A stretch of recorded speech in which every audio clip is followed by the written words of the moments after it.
What's up? My name is Howard Thomas. I am a resident in Houston, Texas. I'm also a minister in the area of the Third Ward, as we call it, and I'm also a pastor of Something Out of Nothing Church. We call it Soon Church for short.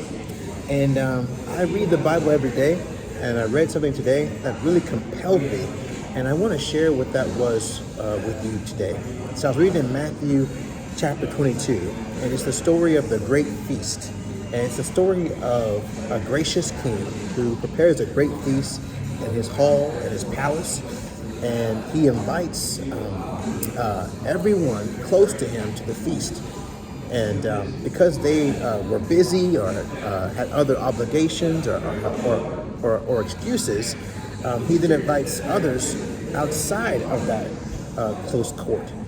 And because there's still so much food and so much provision to get, and that the invitations still were not fully fulfilled, he asks his servants to go out into the far reaches and invite anyone in the far countryside.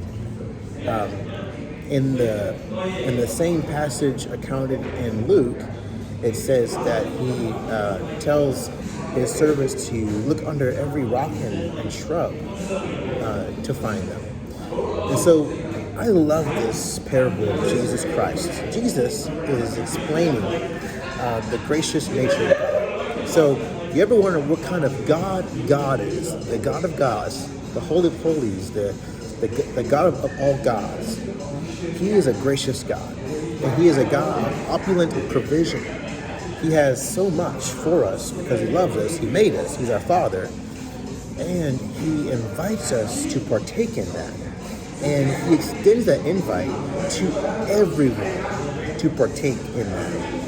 That is why this parable is so much one of my favorites, because if I ever am down, or if I ever hear a voice or a word that says that God is not good, that God is unloving, this passage from Jesus, God in flesh, reveals the very nature of God as gracious and super, ultimately providing to immense degree for us in love.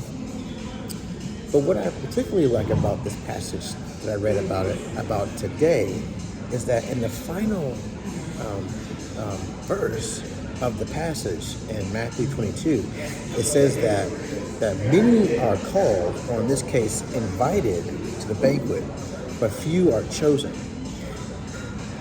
Now, what does that mean to you? And so the word chosen means that, if you're chosen, right? That's it, you're you. And you can take it to an extreme degree, that if you're chosen, then there's no choice, that you're just fatalistically, fatalism. You are just predestined to do something, and that you have no choice in what to do. However, this passage shows a deep, beautiful, complex truth about God, is that though we have been chosen, though God knows his plan for us, God has fashioned us how he made us, God has placed us in certain places in time and space, where you live, and what time on the timeline of reality that you live on, if you get scientific and sci-fi. All that matters. But you have what God has given to us as an immense gift called free will. You have free will, my friends. And in that free will, though you are chosen, you can choose that destiny. Though God knows what's best for us, he has given us the free will to reject that or to embrace it. To reject it and discover it again and then accept it later, or just reject it and continue to run from it. But the comfort of this passage is that no matter what you're going through in life, God knows the best you. He knows why he made you. He knows what you're made for, who you are in your deepest of hearts. He knows your heart more than you do. And all he wants you to do is discover who he's made, this beautiful masterpiece called you, and what your best life is. And he wants you to accept that and embrace it. And he has that for you. And so remember, God is so gracious that he continues to extend that invitation.